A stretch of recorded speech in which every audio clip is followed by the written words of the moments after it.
हम कहनी भाई अरे हमने तो गुड़ ही भेजा था, अब पाकिस्तान की धरती पे हथियार बन गया तो मैं क्या कर सकता हूँ। तो कहता दौड़ा दौड़ा के मारूंगा तुम लोगों को। तो मैंने कहा हेलो, इस रोड की सभी लाइनें व्यस्त हैं, कृपया जब तक मामला सॉल्व न हो जाए तब तक फोन ना करें। जी जी पू पा पू।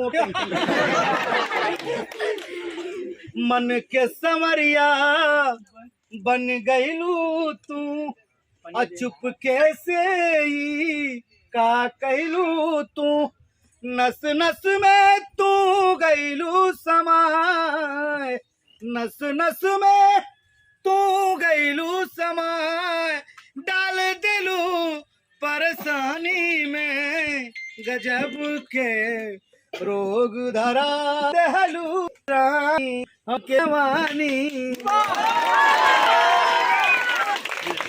देवारा बहुत बड़ा ग्राम पंचायत है।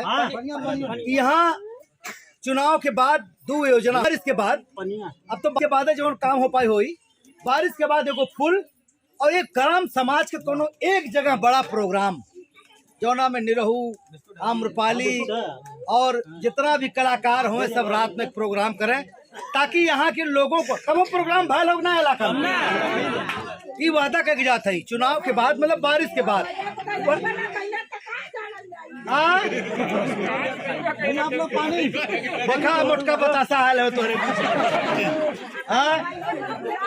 सबके लेके आई, हम ही भेजले हमें वो जहाँ जहाँ ना पहुँच पावत हमें तहाँ कहते तू जा, हम आयल हैं तो हम वादा करके जाते हैं नवरात्रि के आसपास इधर पुल वाला काम शुरू होगा और वही समय हम लोगों का प्रोग्राम हुई और रात भर आप लोगों का प्रोग्राम दिखाई, ये वादा है।